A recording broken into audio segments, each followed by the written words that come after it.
Okay, with the start of recording, we are now officially starting our meeting. So it's going to be my first one. So welcome to the September 16th meeting. We are kind of hybrid again with a good number of folks in the meeting room here at the library. And what do we have, James? 24, 25 or so on Zoom. So it's kind of a good mix. Tonight, we have some current business. We have a presentation from Tony George, and our featured speaker tonight is Kevin Schindler, who's the historian and public information officer at Lowell. So first off, do we have any visitors tonight? Yes, in the back room there. Can you stand and tell us who you are and why you're here?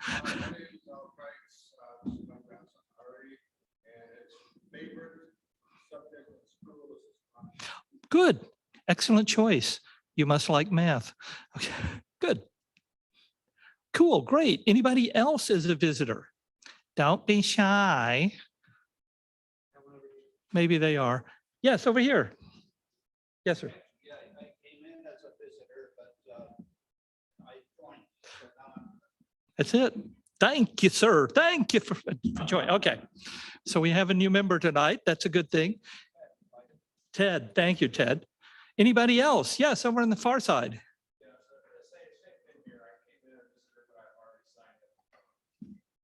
Thank you. Thank you. And we appreciate the hair. Okay, good deal. So anybody else? If not, thank you. We're glad you're here. We really appreciate it. I did swap out some slides. You'll notice Bernard Miller on the bottom. If you're not a member of AZ Observing, we'll tell you how to get there. Send me an email and I can help you walk through it.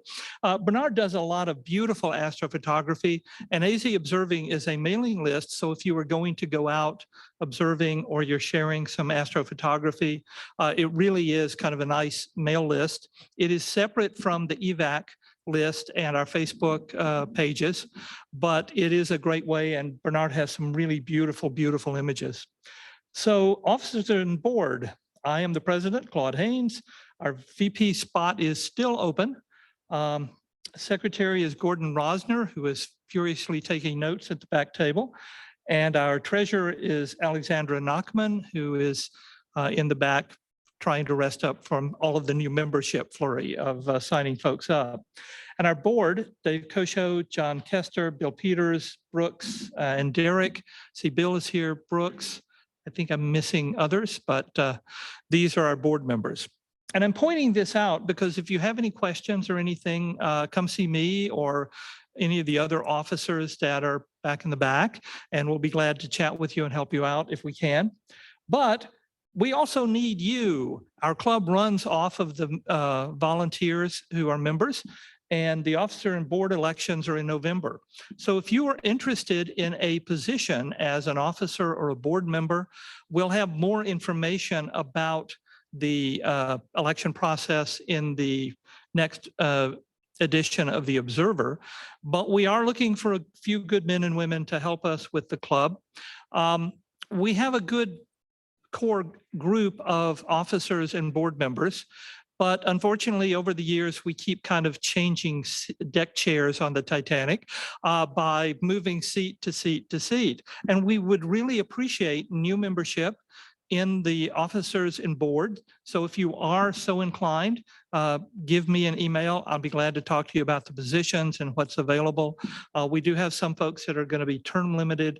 We will vote for a good number of the positions, I think, in November, which is our official time to do that. So we will announce in the next Observer, we'll talk about it. And in the November Observer, we will post the candidates and then we will vote for them at the November meeting. So Alex, do you want to talk about any of the upcoming events? Okay, we have a listing here.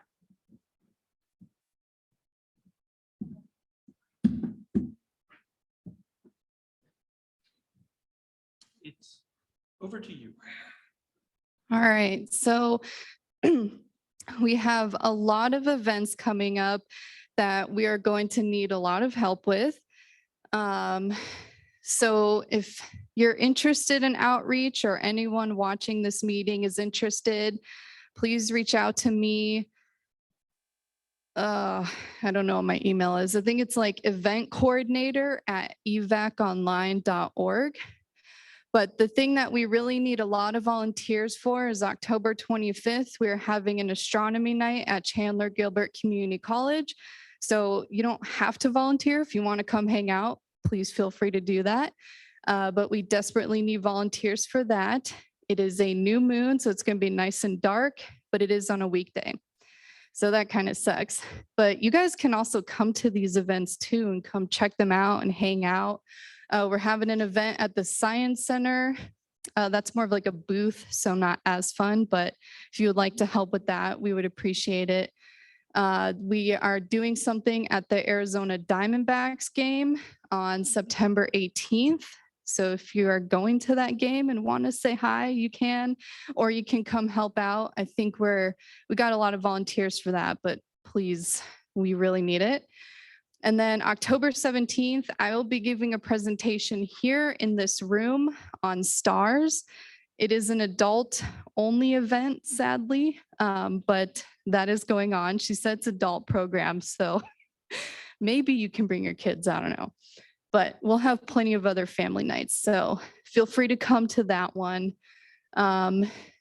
I still need to reach out to the JW Marriott thing. That's like an event at a hotel. We will need volunteers for that, but I don't think I've ever heard back from them. So we'll keep that one on the back burner for now. We do have 2 people for our presentations in December. You guys should totally come to that. It's at the Chandler Nature Center. I will not be presenting, so I will get to go enjoy it and get to see what it's like being on the other side, because usually I'm giving presentations. So that will be fun. It's going to be cold, but you guys should come and hang out. And our next one is in January, so that's, quite a ways away. But I think we have 1 volunteer for that, so maybe we'll need another volunteer or 2. So right now, that's all we got, but as school picks up, I'm sure things will start to come up and we'll need lots of volunteers. So if you know anyone, if you have a telescope and want to help out, please let me know.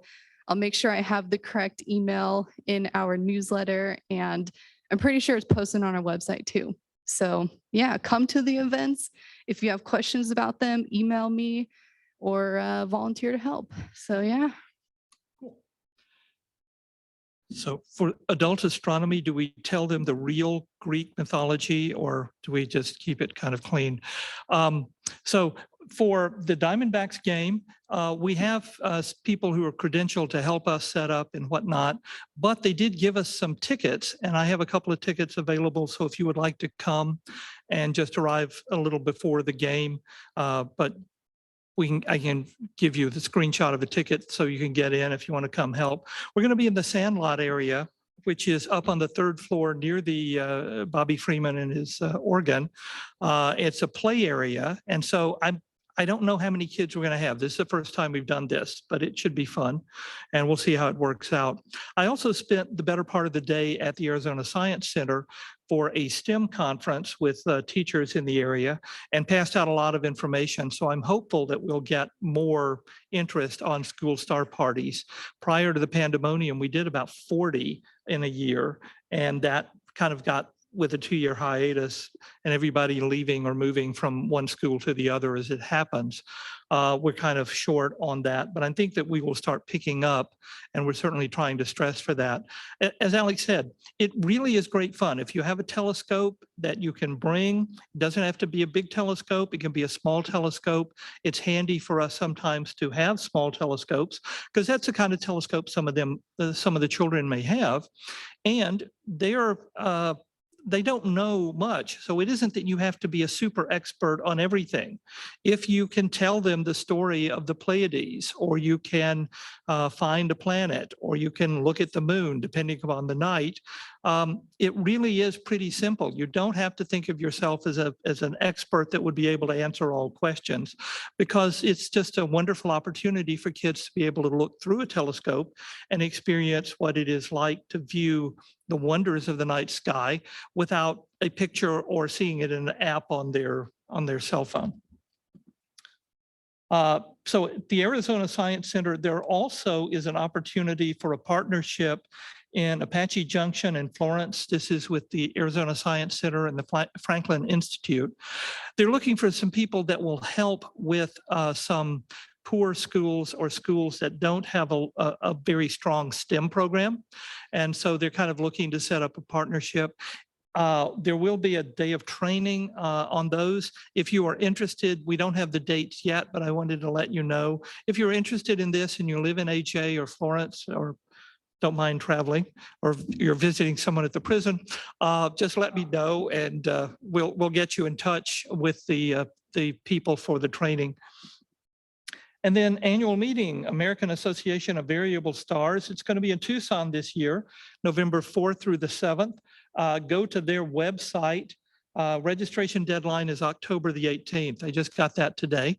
But for all the variable star people, it's kind of it should be a fun event. Extra credit for anybody who can guess what star this is a picture of. Come on, Tom, you have a sly smile, no? Algol, thank you very much. Yes, the Eye of Medusa, the evil star. So now we're going to switch over to Tony George. Tony is remote, so we're going to stop sharing my screen. And he is now going to share his screen.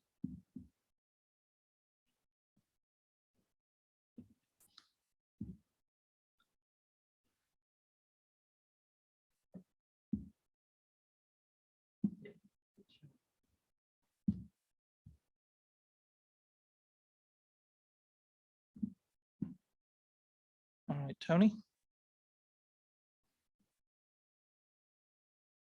There we go.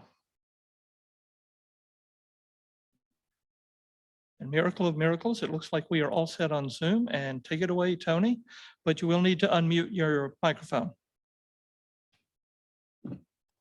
Okay, I'm unmuted now. And we hear you fine. Thank you. Great. Okay, so what I'm going to share with you tonight is a presentation called Discovering a Moon of Polyemele.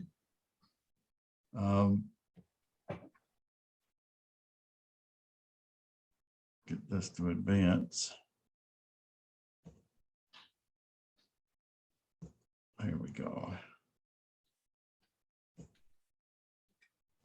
So in December of 2021, the Southwest Regional Institute, referred to as SWRI, launched a major undertaking to measure the size and shape of the Trojan asteroid Polyemele, an asteroid that's part of the Lucy mission. And as a result of this organizing effort, 26 observers from all over North America converged on several observing areas with the objective to put the most glass in the clearest skies possible.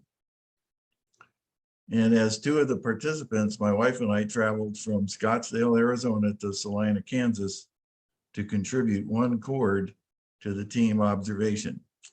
And little did we know as we set off for this trip that we would return with the honor of discovering a new moon of Polyemele. So that's what I'm going to share with you this evening.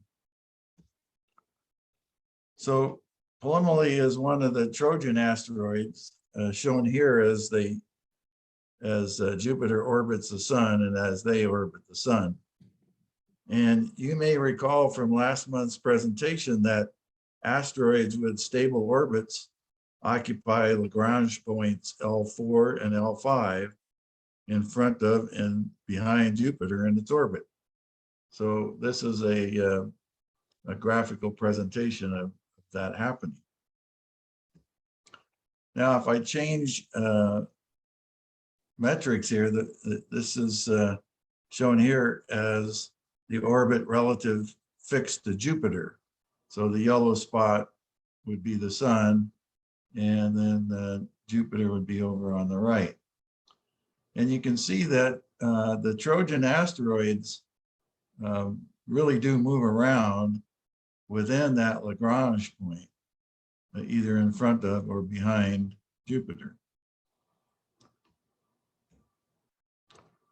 So the interest in Polyemele is that it's part of the Lucy mission. And the objective is to visit 6 Trojan asteroids and 1 main belt asteroid, all in one orbital mission over many, many years. And there's the asteroids are shown in the pictures, pictorial representations, and then also listed it in the bottom right. So they include Patroclus, Menetius, Euripides, and Euripides has a moon called Queta, another one called Orus, Lucas, and then Polyemele. And those are the main Trojans. And then Donald Johnson is a main belt asteroid that they're going to visit on the way. So the mission is going to tour the Trojan asteroid belt in several loops around the solar system using Earth's gravity as an assist. So this is a pictorial of that. And we also have a animation that shows the red dot would be the spacecraft. Now it's coming around for gravity assist by Earth, and then it visited Donald Johnson. Then it's going to come out and initially hit Euripides, then Polyemele, then Lucas, Orus. Then it comes back around, gets another gravity assist from the Earth, and shoots back out and visits Patroclus and its moon. It's actually a double asteroid, Menetius. So that's the mission, and it's quite an exciting and ambitious mission. The timetable to reach Polyemele is that the spacecraft was launched last year in October 2021. And in April of 2025, it's going to encounter Donald Johnson. And then in August 12, 2027, it encounters Euripides and its satellite, Queta. And then in September 15th, 2027, almost 5 years from now, Lucy encounters Polyemele. So that's our target. Now, I'll explain a little bit about the asteroid occultation. This is the prediction map, and it shows the path as it goes across the Earth. So as Polyemele passes in front of a distant star, it actually casts a shadow, which we can't see on the Earth, but we can determine it by seeing the star disappear. And in this event, the star was a fairly bright magnitude 10.4. The event duration, maximum duration, was about 0.75. I can't read that here. With a very large mag drop of 9.0, which means this essentially the star virtually disappears. So we want to position observers somewhere along in this track to observe the occultation. So this is the track as shown on Google Earth.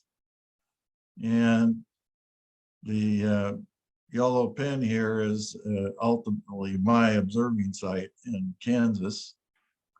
But the part of the problem with observing the event was that sunset occurred on this line, and the sun was 8 degrees below the horizon in Colorado.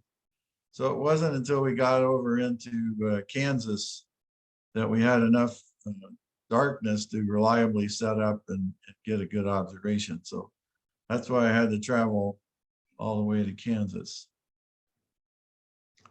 Now, the rest of the group, they traveled to Tennessee. Most of them flew in, and Swery trucked in a couple of dozen telescopes that they maintain for these events. And so we were able to set up a lot of cords as shown by these pink lines. And my cord was this pink line highlighted in white. So as long as I found a site someplace in Kansas along this relative cord line, I could observe the event. But you can see we had quite a picket fence set up.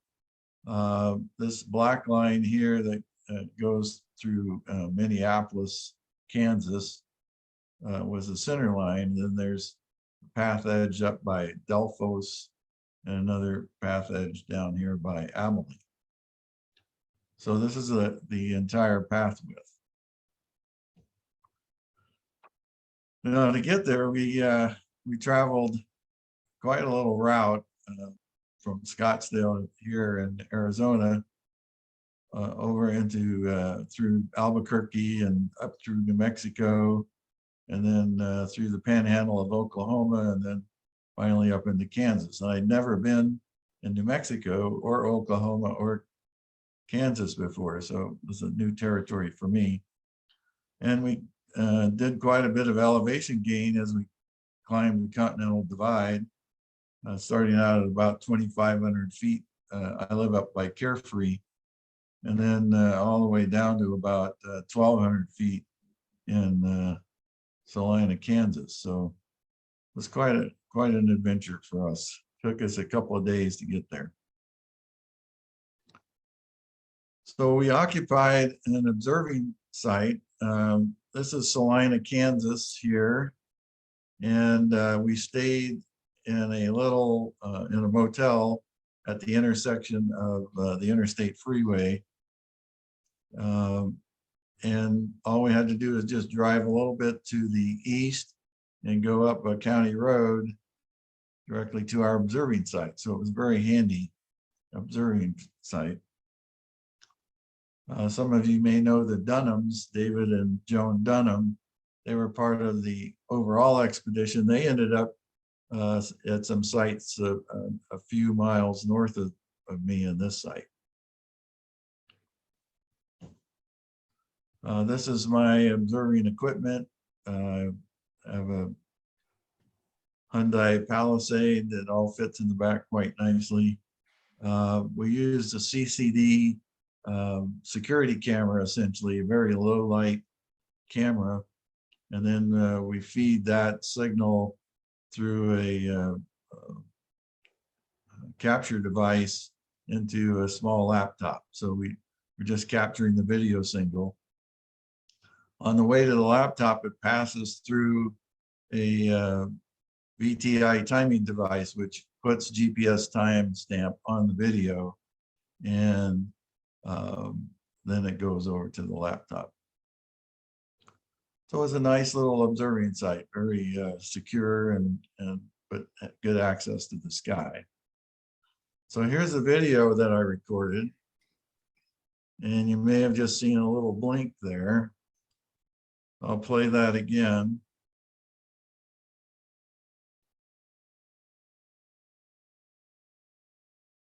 So hopefully you can see that in the audience. Claude, maybe you could let me know if that was visible.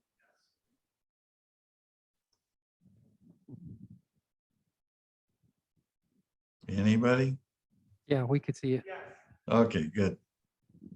So that's what the occultation was. It was a little asteroid, Polyemele, passing in front of a relatively bright star for occultation work, and a very short duration event. So this is what it looks like when we create a light curve. And I have 4 different stars of differing brightness here.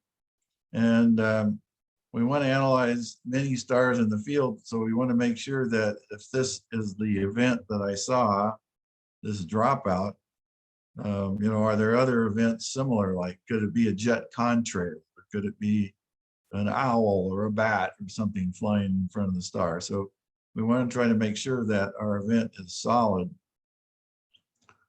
And then we analyze the event with some software. This one, the software I use is called PIOT, Occultation Timing Examiner.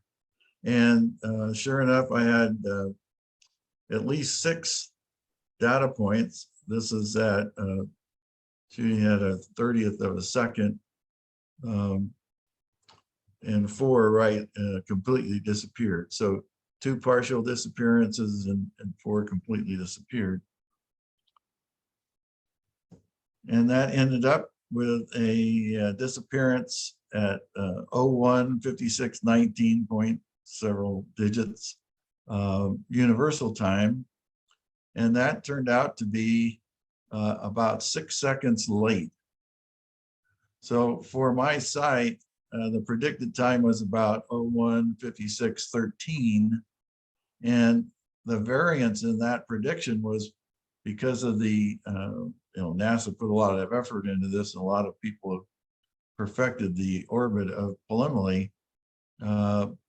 It should have been plus or minus 1/10 of a second. So I knew something was up when it was 6 seconds late.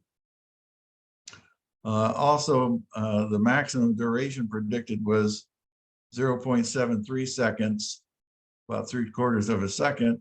And my duration was, you know, just almost 2/10 of a second. So, but I expected to be, if I got anything, to be, you know, less than 0.73.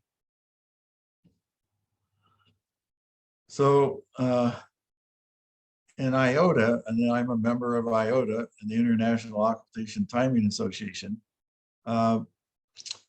we had our own observers in addition to the ones that were set up by SWIRI, and they're shown by these yellow pins. And then in these cutouts, I show dots that are either red or green. So the red dots were misses and the green dots were positives. And so I was actually outside the path in my cord, but I did get a disappearance, which was a green dot.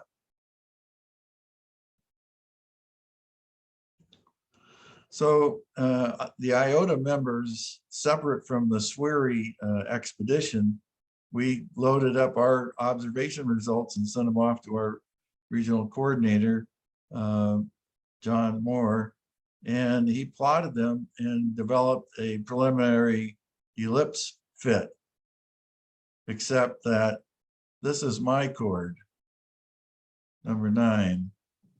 And, you know, it's kind of like, Houston, do we have a problem? Geez, that didn't look good. So my observation was offset from the predicted event time by 6 seconds, and the error bars for the event were just fractions of a second. My observation was offset from the primary ellipse that were created by the other positive IOTA observations by about 200 kilometers on the sky plane. So we knew something was off. And my observation was also offset from other SWIRI positive observations. So much so that it blew up Mark Bowie's ellipse fitting program, and he's the leader of the expedition. So Mark Bowie and John Moore, they got back to me right away and asked me to check my time base because my VTI maybe didn't get started in time or had a glitch or something, and also to check my geographic coordinates. And boy, they all checked out spot on. So I didn't think I had any problems with my data. So in a side conversation with Mark Bowie, I asked him, you know, why don't you check some of the observers close to me to see if they had anything unusual? And when he checked a cord closest to me, occupied by a fellow named Kevin, not Kevin, but Kevin Cobble, he had a similar but shorter positive event. And Mark says, holy cow. Based on the two chords and the ensemble of other positive observations, it appeared that we had discovered a moon. But because Mark is funded by NASA, and he's a scientist that publishes in order to make his living, he asked me to keep the discovery under wraps until SWRI released a formal announcement. So I had to tell John and IOTA to just ignore my discordant observation for now, and we'll get back to it later. Finally, SWRI released an announcement and a news article was posted, but unfortunately they buried the moon discovery in the lead about the moon in the lead announcement about the solar panels not locking. Some of you may have followed that. So I posted the link to that article, and then subsequently, more recently, they published an article solely about Polyemele and the moon discovery, and I posted that link here for you too, if you can get to that from the recording. So, final analysis results. Polyemele has a moon. So here's all of the different chords that were occupied. This is the ellipse of best fit to all of those chords. And then way down over here are the two chords by Tony George and Kevin Cobble. And that's the moon. It's about 200 kilometers separated from the main asteroid, and it's about 4 to 5 kilometers in size. There's a third chord that should have had a positive, but unfortunately, the person on this chord had technical difficulties, so we didn't get any data on that chord.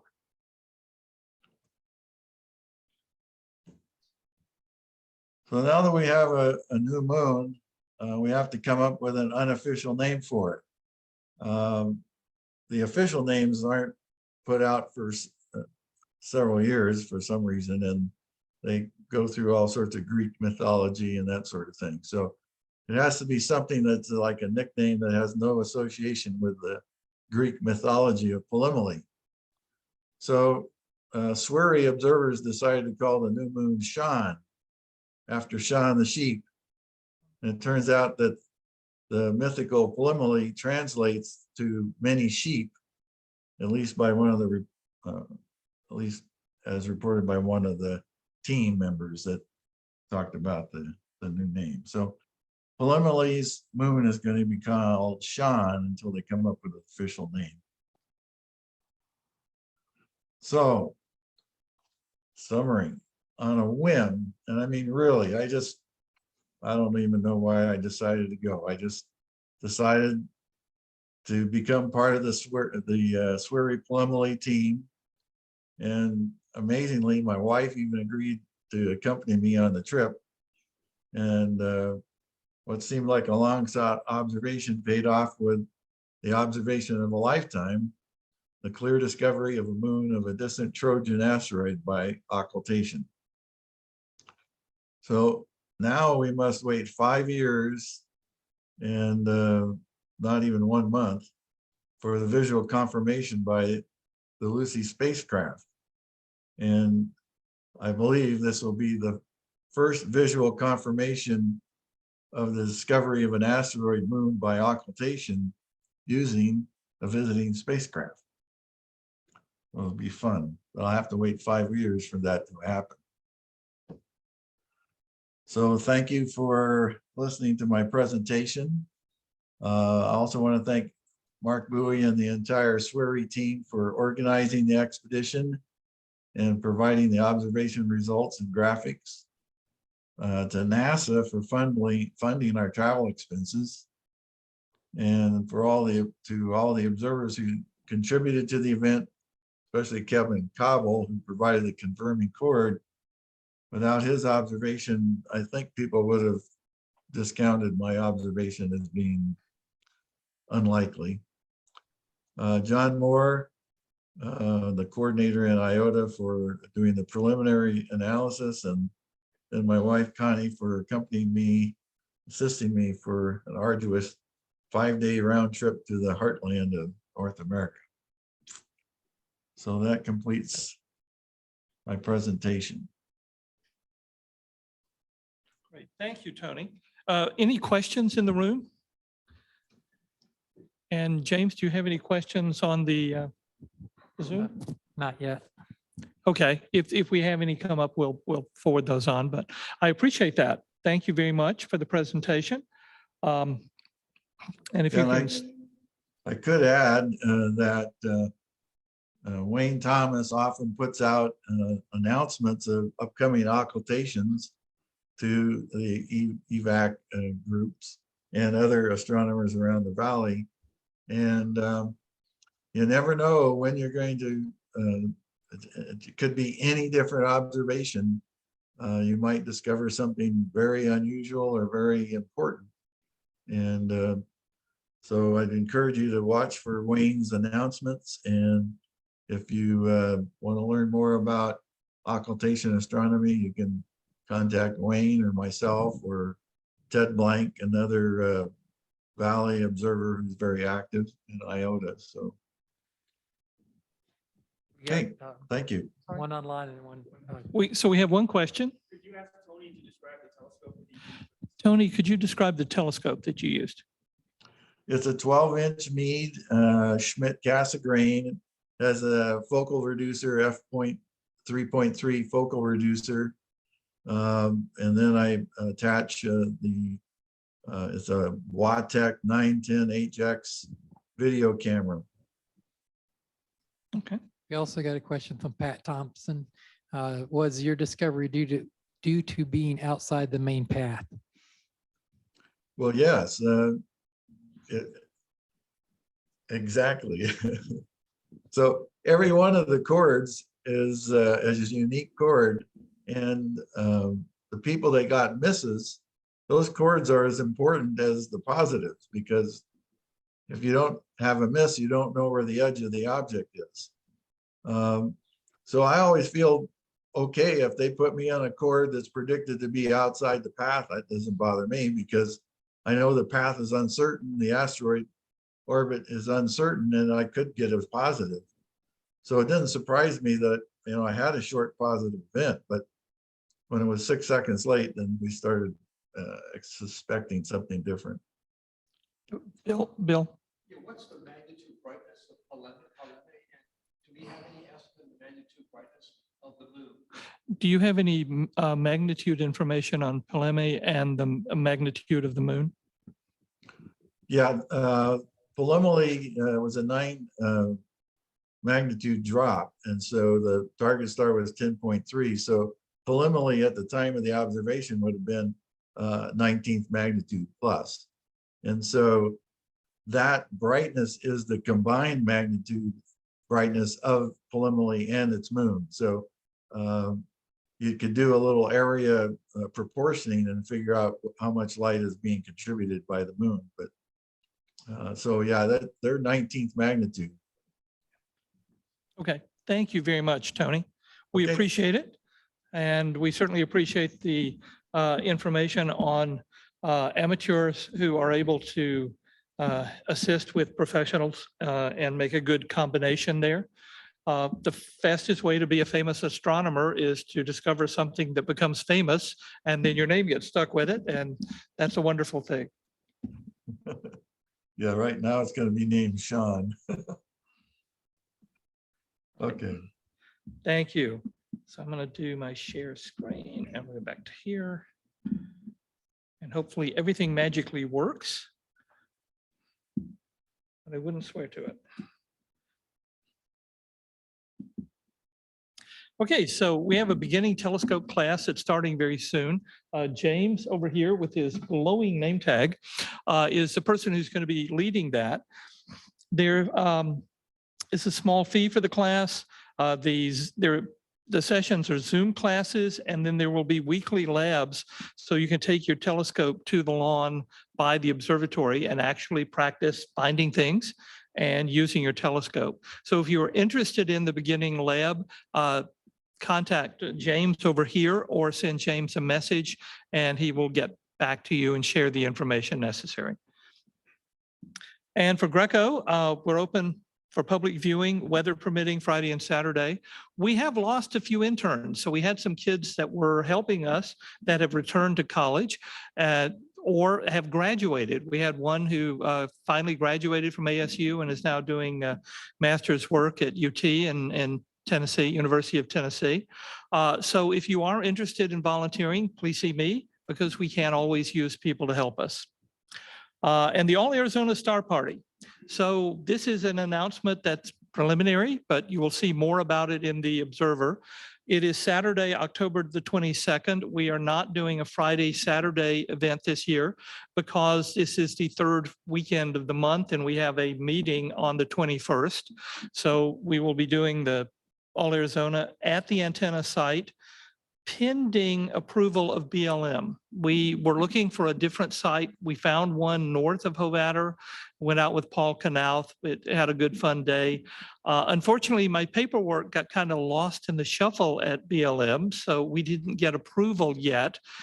So we will be using the antenna site. Hopefully in the future, we'll have a little bigger site that we can use. 4:30, the Temperance Union Happy Hour.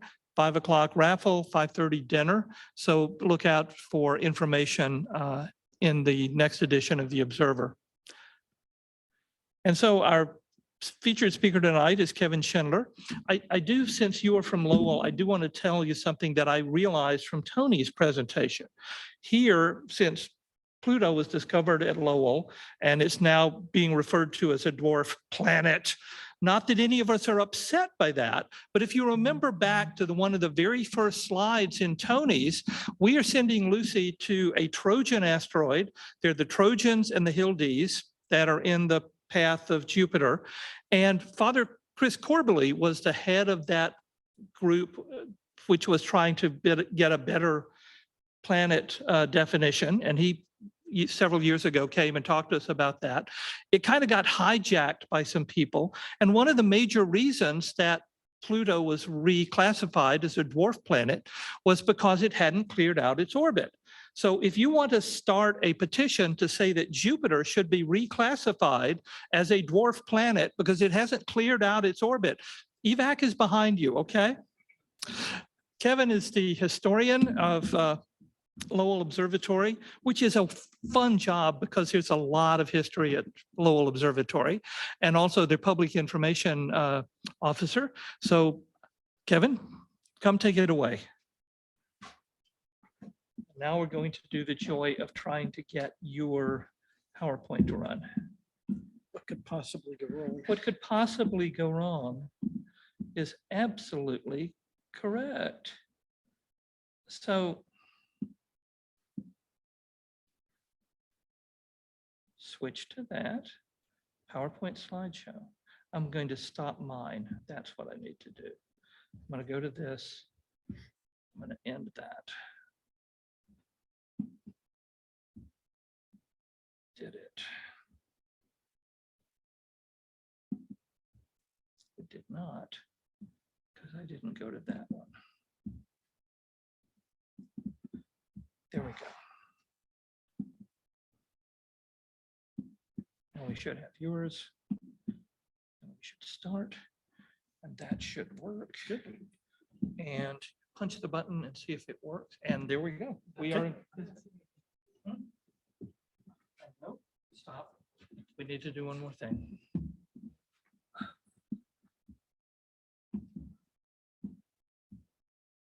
Well, while we're getting this set, I'll just introduce myself, Kevin Schindler, and I've spoken to the group before. It's been several years before COVID, BC. Thank Um, you. and It's great to be back and actually talking in person. And the option of being virtual has been really great during this time. You should be set. Okay. And if you have trouble hearing me, just let me know one way or the other. I really enjoyed listening to Tony's presentation, especially talking about Mark Bowie, because I've been at Lowell Observatory for 27 years. And when I first got there, Mark worked at Lowell Observatory. And one of my goals was always to see if I could get him to grunt or make some sort of noise, because he was so focused whenever, anywhere in his office or walking around the hallway, he always had his head down thinking. And so I would say, hey, Mark. And, you know, if I got a grunt out of him, it was really a successful day. But Mark is really a great person, a great scientist. And it's neat to hear his work continuing with occultations. Back in the 90s, when I started at Lowell, Mark was working on Pluto. And in the basement of our old Slifer building, there are these metal shelves, and they're covered with computers. And Mark had those running 24/7, looking at observations of Pluto, and he was creating the first map of Pluto. And when I say map, it's in the loosest sense. It was an albedo map, so some darker and lighter areas. And I've heard this from other scientists that they were a little dubious that what Mark had was actually accurate. There's no way of telling. But when New Horizons went by, it was great because I was in mission control in Maryland for the event, covering it for the observatory. And when the first good image came back, and you could see Tomball Regio, the heart shape, they pulled out Mark's map that he did years ago, and it matched. And it was really neat. It was vindicated. And then the astronomers are saying, oh, we knew all along he had it right. But it was great to see that years of work, and it wasn't glamorous work to create that albedo map, but it was really accurate with it. And Mark also, after New Horizons flyby of Pluto, he's the one that discovered what became known as Arrokoth, which was the body that New Horizons visited after Pluto. And so he's played a key role in Pluto research and occultations. And he has these strong ties to Lowell Observatory also. And I think for me, that's one of the interesting things about Lowell is there's so many connections. Lowell has been around since 1896. So 18 years before Arizona was even a state, the observatory was operating.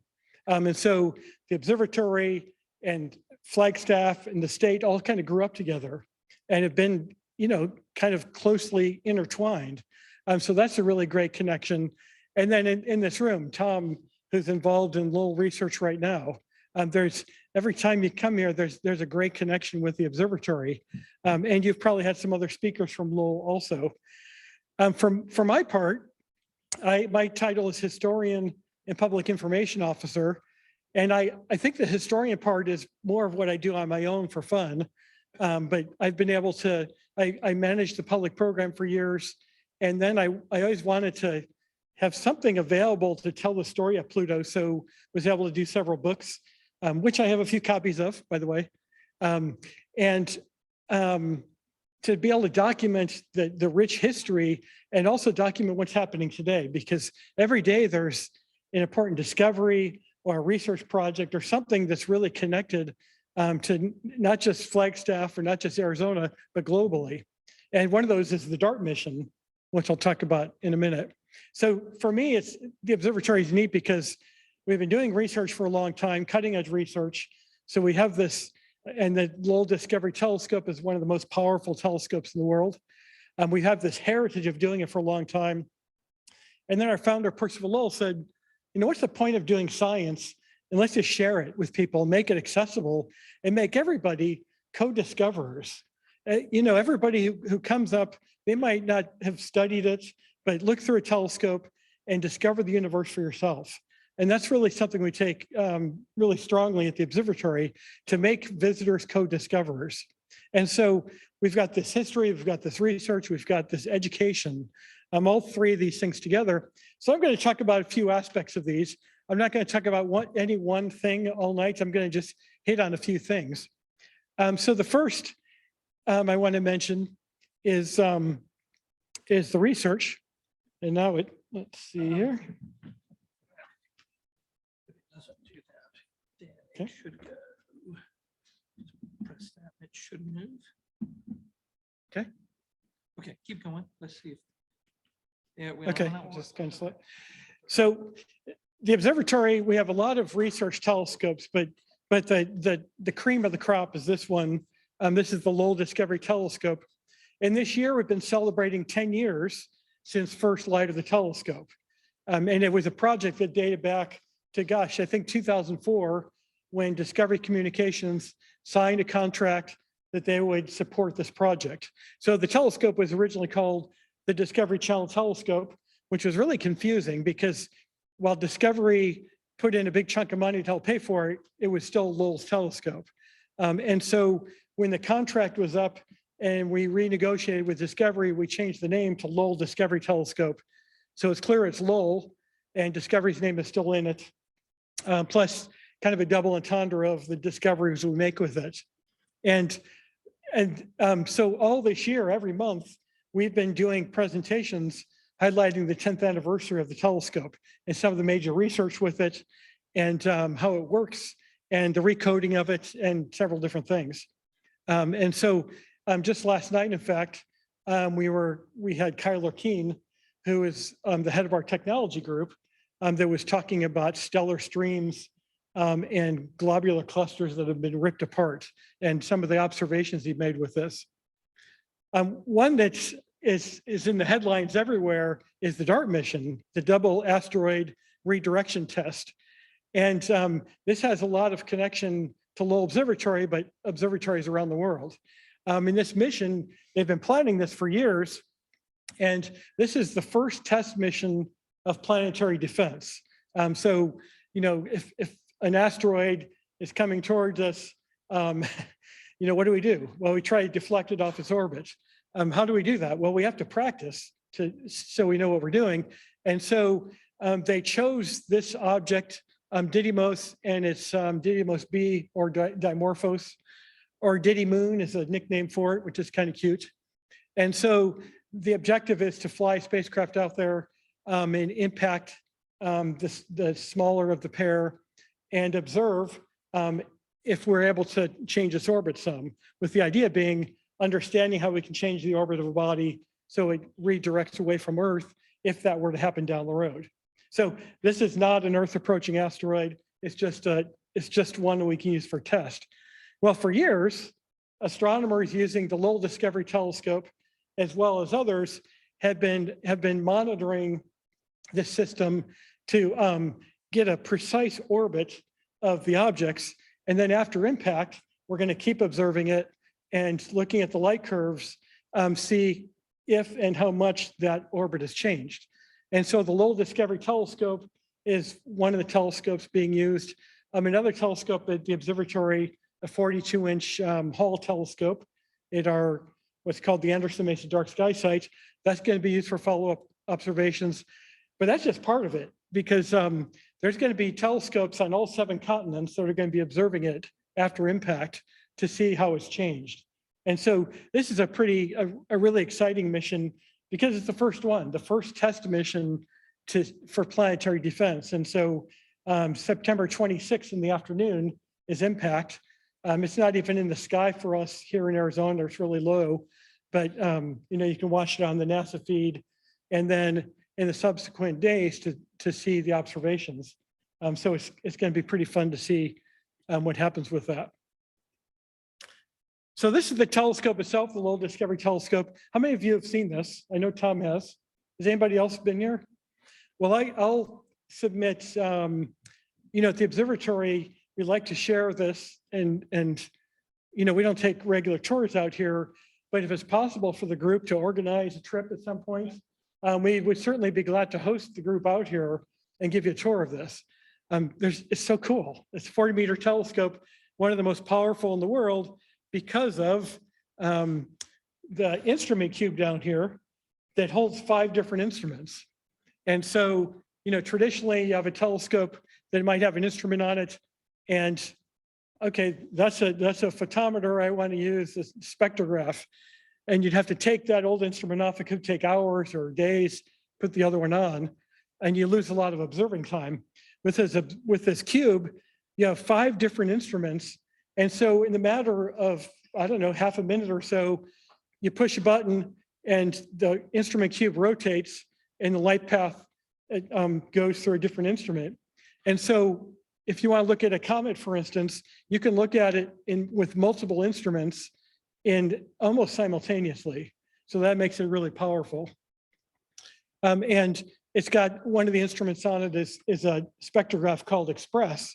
And its main goal is to look for Earth-sized planets as part of a project called 100 Earths. And so that's a project going on right now in conjunction with several partners, including Yale University, who built this instrument. Now, this was just a couple months ago. This is a recoding of the mirror. And I'm going to condense 5 weeks into about 2 minutes. And you'll see the process of them recoding the mirror, which has to be done every, I don't know, 8 or 10 years or so. And the recoding chamber is in a building next door. So you have to first take all the equipment off and then lower the primary, that's the mirror cell, and lower it down a couple stories to the ground level. And so they're preparing it right now. And then you roll it on these tracks over into the other building and then prepare the mirror. You first have to remove a lot of the ancillary pieces, remove the mirror from the cell. And that mirror is 14 feet across. And so they're stripping the old mirror surface off. And that mirror surface is about 100 nanometers thick, which is 1,000 times thinner than a piece of copy paper. There's not much. And it goes into the chamber, which has aluminum that vaporizes and covers it. And then we put it back in there. So again, this is speeding up the process, but it's painstaking. As you can imagine, something that the mirror is 4.3 meters, 14 feet across. And again, the thickness of the mirror is 100 nanometers. There's not much to it. So that the way they coat it is to put it in that coating chamber, and you have these little coils, and there's something like 120 or something like that. And they vaporize in the chamber, and you have a coating of aluminum that covers the mirror surface. So it's a pretty neat process. And we documented with a lot of photography and video this year. So, running a telescope like the LDT, to operate it every night, it's something like $14,000 a night to operate that telescope. It's a very expensive venture. So it's got to be working at near capacity as possible. So there's a lot of different research. I just wanted to headline a couple of things like DART and then the recoding that just happened. Something else that's pretty big at the observatory and Arizona in general is dark skies. Most of you probably know the story with the dark sky movement. Back in 1958, Lowell Observatory, we had a 24-inch refractor that was our founders, and that was getting small by the 1950s. We had a larger one, a 40-inch telescope was getting small. So by the late 50s, the observatory decided to acquire a new telescope, the Perkins telescope from Ohio, which was 72 inches in diameter. And we couldn't set it up at the traditional observatory site anymore because the light pollution. It wasn't horrible, but it was bad enough to where you don't want to put your brand new telescope on site there. So they found a site about a dozen miles outside of town, but the problem was there were searchlights that periodically would shine up in the sky. So one of our astronomers, E.C. Slifer, his name was, he had been mayor of Flagstaff at one time. And he talked to his friends in the city and said, okay, we want to get this telescope. It's great for Flagstaff, but we've got these searchlights. What can you do? And the city council created an ordinance that limited the use of the searchlights. And as it turns out, that was the world's first dark sky ordinance. And from there, Flagstaff and the county, Coconino County, developed more ordinances. And in 2001, Flagstaff was named the world's first international dark sky city. And today, the observatory and Flagstaff and Arizona continues this push for dark skies. In recent years, the struggle has been over communication satellites, Starlink. And this picture you might have seen in news releases. It's now in several books, and almost any news release about Starlink, this picture shows up. And this was taken by one of our educators at our what's called the Giovanni Open Deck Observatory, which I'll show you in a couple minutes. And that's this array of 6 telescopes in a building. And we were open for public one night, and they were just doing some imaging and happened to get this picture of the satellites crossing. And so it's, this is something we're really, interested in continuing the fight to keep the dark skies as dark as possible. So let's talk about the education some. As I said, we've got this whole science branch going on at the observatory. That's really our primary mission, but very closely associated with that is education and inspiring people about the universe. And so through the years, even going back to the 1890s, the observatory welcomed visitors. In fact, I found old newspaper accounts from just after we were open of little advertisements saying, come on up to the observatory and look through the old telescopes. So it's been an effort since the beginning. Well, in recent years, just before COVID was hitting, our visitation had got to the point where we outgrew our facilities. Our visitor center, our current visitor center was built in 1994 to celebrate the centennial of the observatory. And it was designed to hold about 70,000 visitors a year. Well, we've been getting about 110 in recent years. And that's not evenly distributed. In the winter, when it's snowing, there aren't many people. The big crowds are in the summertime, spring break, when Phoenix hits triple digits, that line of cars that goes north, people are coming up. And so we are running out of space to put our visitors. And also we needed more things for them to do. So one thing we did was acquire this new plane wave 24-inch telescope. And this, if you're familiar with the observatory, the 24-inch refractor, the big dome, this is a smaller dome behind it. And it had a Bowler and Shiven 16-inch for years that had come from Northwestern University. And it really was a pretty lousy telescope. And we tried using it for the public, but we were able to acquire this new telescope. So this was one part of expanding the public.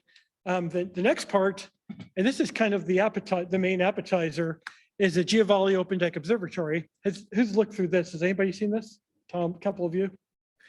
So the Open Deck Observatory is phase one of expanding our visitor program. And when I say expanding, we're building a new visitor center that has 6 times the square footage of the current one, 40,000 square feet. And so that's opening in a couple of years. This is part one of it. And this is this Open Deck Observatory, this whole, what looks like a hangar, it rolls back at nighttime, exposing 6 telescopes. And you can kind of make them out here. There's the largest one is 32-inch Dobsonian. And so there's 2 plane waves that have monitors attached. And then the other 4 have eyepieces of different sizes from a 5.5-inch Tech up to the 32-inch Dobsonian. Maybe the coolest one is this Moonraker refractor, and it has kind of this steampunk look. And it was designed to kind of as a throwback to the 24-inch refractor, that kind of old look to it. And this is really great for looking at, Jupiter and Saturn coming up in the sky right now. And so this facility, we opened it in the fall of 2019, and we were really building up to use it, when it got busy the next summer, our big crowds, and then COVID hit.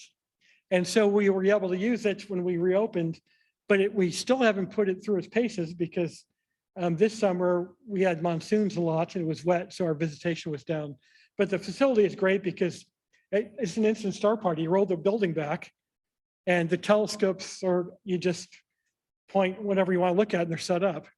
And something that's really neat about this is while the other, like the Clark 24-inch refractor, it's a research telescope adapted for public viewing. And there are some issues with it. Sometimes you have to go down into a pit or you have to climb a ladder. This facility was designed for public access. The idea that astronomy is available to everybody. And so you have a couple monitors for people who have trouble looking through eyepieces, or the monitors are great for gathering a lot of people around and teaching. So one of our astronomers can stand there, look at an object they're studying and talk about it. But the telescopes themselves, several of them have special adaptations. For instance, this one and a couple others have an articulating pier. So the whole thing moves up or down. You push a button, the telescope is pointed at something, and the eyepiece the eyepiece, the whole telescope goes up and down, but the telescope is still looking at that object. So if we have somebody in a wheelchair or a child or somebody like that, we lower it down and they don't have to struggle to stand up and that sort of thing. So there's a lot of really neat adaptations we have in here to make it accessible to everybody, because that's the goal. Astronomy is accessible to everybody. So I mentioned that that was the appetizer. This is the main dish. And this is what this facility looks like today. The entire name is the Kemper and Ethel Marley Foundation Astronomy Discovery Center. If you go to Lowell and say ADC, everybody knows what you're talking about, the Astronomy Discovery Center. And this is what it looks like today. And I mean today because I took this right before I came down here. So if you're familiar with the observatory, the visitor center is over this way. And then I'm standing with my back to where the open deck observatory is. So this new facility, it opens in 2 years. The target date is summer 2024. Like everybody else, we have some supply chain issues with that are holding up construction in some areas, but it's moving forward. And so the facility is 3 stories high. It's going to have several different exhibit areas, and it's going to have a cafe and things like that. But I think one of the cool things is part of the top floor, one section of it, is what's called an open air planetarium. Except we're not looking at a ceiling of painted stars or video of stars. We're using the dark skies of Flagstaff, so we're going to be looking at the real thing. And so it looks like a planetarium. The seat, you sit back and everything, except we have the open skies. The seats are going to be heated because it gets chilly in Flagstaff. And we'll also have AV equipment associated with it, high-tech AV equipment. So our educators, you can look back and stargaze, but also using the equipment, do close-ups of what these things look like, what you're doing. So this is going to be really a fabulous thing. What I'd like to see is when we open to have your group come up and maybe you hold your monthly meeting up there and then can do some, programming afterwards. The idea is especially the top floor is designed for meetings, for events like weddings, as well as, of course, astronomy education. So this thing is really cool. This is what it looks like from the other side. So if you're familiar with the observatory and where you park, there's a brand new parking area. That old visitor center we'll still use it for maybe school groups and workshops and things like that. But the new visitor center has a new parking lot, and then this is the entrance. And you can see, it's a total of 3 stories, but it's kind of a funky design with several different sections. So from this view, we have exhibit halls to the left, and the gift shop is right over here, and then a cafe and other things there. But from the top, it's right above the tree line, so the view around is going to be spectacular. So that's coming on board, and the construction is moving along pretty fast. So let's talk about a couple other education things that are kind of near and dear to my heart. One is iHeart Pluto Festival. We were talking about iHeart or Pluto before, and there's so many connections between Arizona and particularly Northern Arizona and Pluto that, now 3 years ago, we decided to start a new festival, an annual festival, iHeart Pluto Festival, with the idea that we build up to the 2030 centennial of Pluto's discovery. And so each year, we were kind of COVID'd out last year to all virtual, but each year we bring in guest speakers and has field trips. And it's really a neat community event because we have one partner called Mother Road Brewing, and each year they create a specialty brew and a special can that they sell. And so the first year they made Pluto Porter. And the second year we were COVID out, but last year we had Lowell Lager. And just 2 days ago, we started meeting about next year's beer, which is going to be tied in with Clyde Tombaugh. The preliminary name is Tombaugh to the Stars or something like that. So it's a real community event. We're celebrating the science, but also there's so much cultural history and interest in Pluto We have restaurants that have made Pluto pizza and alcoholic drinks. We have a local artist that does glass blowing. He makes Pluto globes. And so we're doing this event every year. This past year, we had a panel discussion, and it was beyond Pluto. It was kind of a discussion about discovery and exploration. And so the panelists included a local paleontologist, river runner named Krista Sadler, then El Tamba, who is Clyde Tamba's son, Kathy Olkin, who was the deputy principal investigator for the Lucy mission, and then Donald Johanson, who Tony mentioned earlier. Donald Johanson, you're probably familiar with him. He's the paleoanthropologist who discovered the fossil hominid Lucy in 1974. And then the connection is the Lucy mission. While Lucy, the fossil hominid, helped us to understand the evolution of the human race, the Lucy mission is helping us understand the evolution of the solar system by looking at these asteroids. And so we had this collection of speakers, and it was really a fun presentation, hearing that diversity. Al talking about his dad's recollections about the discovery, and Kathy talking about the status of the Lucy mission, and Don, who, again, the asteroid is named Donald Johanson, named after him. And so it was really a fun event. And this is so cool. At the observatory, when the iHeart Pluto Festival was going on, we wanted to take Don on a tour of the telescope, because we've been trying to set up a tour for years with him, because he founded the Institute of Human Origins, which he founded at Berkeley, but it moved to ASU 20 years ago and is still going strong. So we've been trying to work out a time for him to do a tour. Well, when the Festival of Science was going on, it happened to be a couple engineering nights at the Lowell Discovery Telescope when they weren't observing. And so Stephen Levine, one of the tech guys, astronomers, set it up where we could view through the telescope. And a 4.3 meter telescope with an eyepiece is really cool.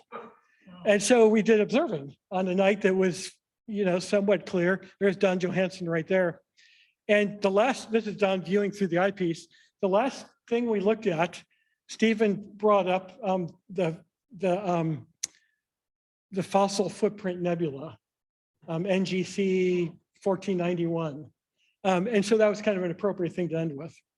So you never know. Tom, you've looked through the eyepiece or not? Yeah, it's cool. I mean, a telescope, that's a really cool amateur telescope to look through. So we have for the public, we have those kind of events. And because I have a special interest in the history, also a couple other pet things that I'm really interested in. One is the story of this guy, Robert Burnham Jr. This is a colleague of his, Norm Thomas.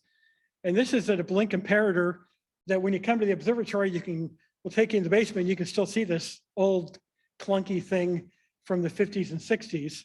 It's not the blink comparator that Clyde Tombaugh used to discover Pluto, it's a later generation one. But the story of Robert Burnham is really a fascinating one, a tragic one.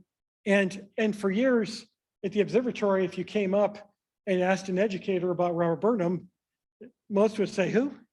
And this is a guy that wrote the Celestial Handbook.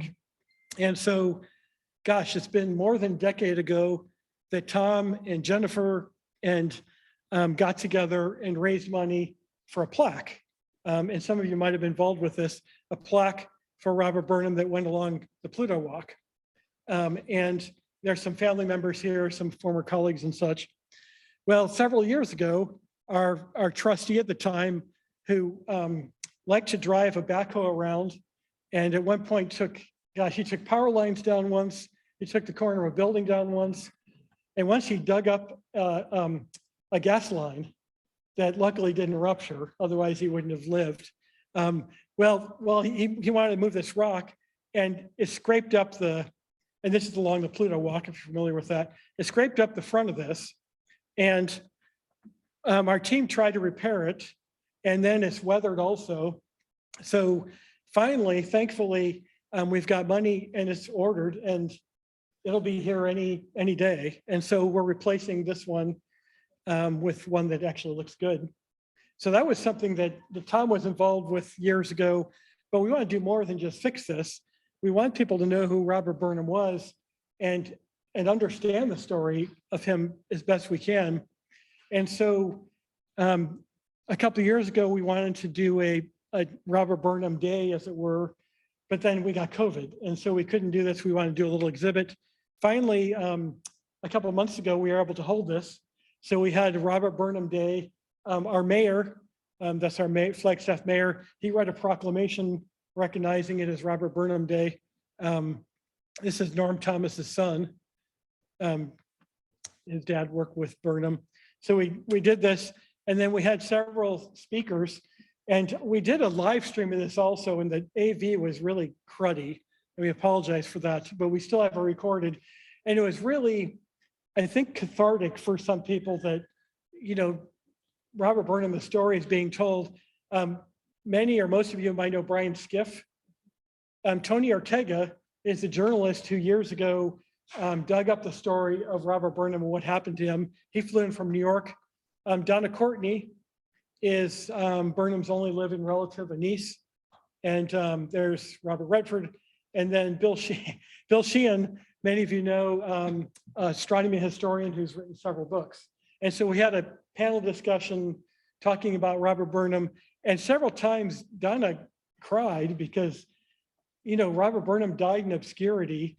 There was no funeral. It was the 1990s that he passed away. And yet for Donna, this was really an emotional time that, you know, we're talking about Robert Burnham finally. So we're really, I don't know, this is really an important one for me. And in the rotunda now, we have a display about Robert Burnham and his life. Tony donated this typewriter that is the second one that Burnham used while typing the handbook. The first one he wore out.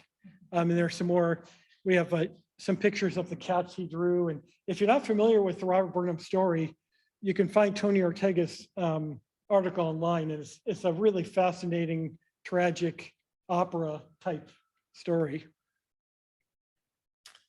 One other thing that I want to mention that is happening right now that I just find really cool.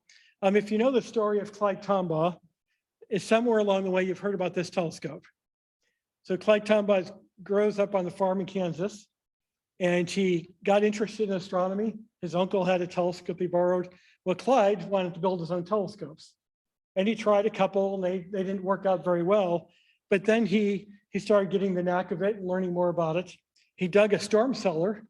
The main reason he wanted to dig it was so he could figure his mirror in a real stable air environment. He built this 9-inch telescope. And this 9-inch telescope is so classic because it was built of a lot of different things. This tube is probably from a grain elevator. There's an axle of a Buick, his dad's Buick right here. There are other pieces like that. I'll show you another picture of it. So when Clyde was, 23 years old, you know, he graduated from high school. He hoped to go to college, but there's no money. And so, you know, he worked on the farm at nighttime. He was getting pretty good with the telescope. He made drawings of Mars and Jupiter. And he decided to send them to places, to observatories to see how good, was he on the right track or was he doing well with it? And he decided to send these drawings to Lowell Observatory because Lowell was known as the solar system observatory. He knew about Percival Lowell and his studies of Mars. And so he sent them, and he got a letter back and asking him weird questions like, what kind of physical condition are you in? Are you used to hard work, long hours? And it was this correspondence that went back and forth a couple of times that led to him getting invited to work at the observatory. So this because of this telescope and the observations he did, he was invited to work at Lowell, and within a year he discovered Pluto. And so the telescope, it's a really neat part of the Clyde Tombaugh story. Well, Clyde Tombaugh died back in the 90s, and his wife passed away years later. And all of his telescopes that he still owned, the kids had in storage. And the stipulation in the parents' will was that they had to be auctioned off because they wanted to leave some money for the kids. And Al Tombaugh, who's Clyde's son, he was in charge of the estate. And while he wanted to, he told me several times, I wish we could just give this to Lowell Observatory. And his sister said the same thing. We'd love to give it to you, but we have to go by the wishes of the will. So they did that. At one point, they talked to several different auction houses to see if they could auction this off. And one auction house wanted the opening bid to be $1.3 million. That didn't work out. And so finally they went with an auction house out of Texas. And just a few months ago, it went up for bid. And the Tombaughs told us about it, we knew about it, but it's not like Lowell has a budget to suddenly write a check for the opening bid with $80,000. But our development team decided on a different angle. They talked to a couple of our donors. It happened to be during our advisory board time, and talked to a couple of our advisory board members who were donors and wondered if they'd be willing to put in, some amount of money. And if we could get enough pledges, maybe we could put a bid in on a telescope. Well, the observatory raised something like $100,000 through pledges, and the auction took place. And there's the opening bid, then Lowell put in a bid, and that was the last bid. So the observatory got the telescope. And we couldn't have just paid for it out of the budget, but through the donations of a lot of people, we were able to raise that money. So it was shipped to us. And, if this didn't have the Clyde Tombaugh heritage, you would look at that and say, I'll give you $50 for it. I'll take it off your hands. But the heritage is really neat. So just a couple of days ago, we had Ralph Nye up. Ralph is the one who headed the renovation of the 24-inch refractor and the Pluto telescope.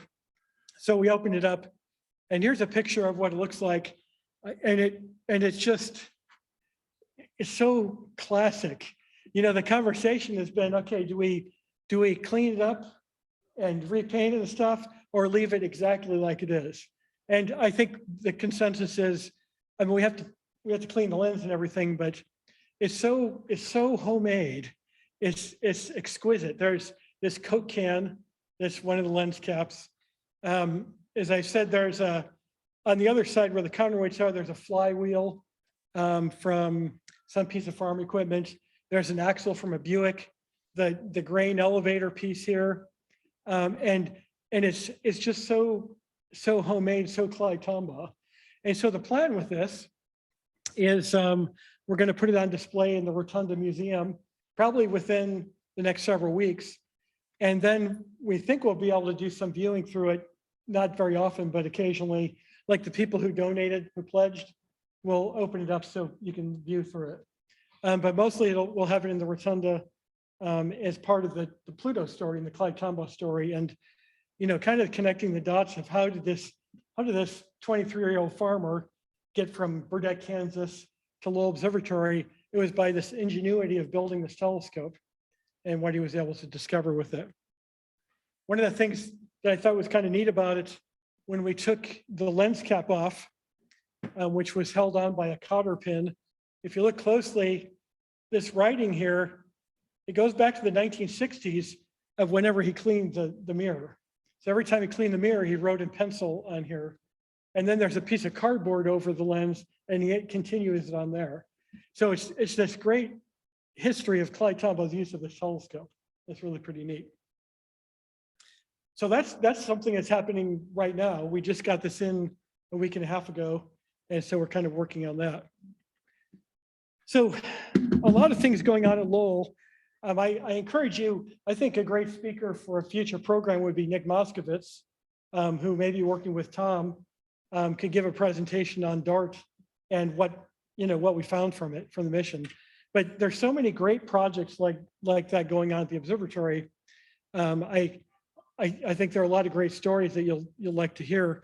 So tonight, I just wanted to give kind of an overview of some things, a couple of things that I'm involved with, but mostly to show that, the observatory, we're really desirous of sharing everything we do. So we'd love to have you guys up there to maybe we can't look through the eyepiece of the LDT, because that's a pretty uncommon thing, but to see the open deck observatory and to see the new visitor center going up and the heritage of the observatory. It's really a fun trip. So I encourage you to do that. And I'd be glad to help facilitate such a trip. So just let me know. So with that, I say thanks for having me in tonight. And I'm not pressing, but I do have some books that we've done about the observatory. If you're interested in looking at those or buying some of those, we'd be glad to do that. Otherwise, thanks for having me in tonight.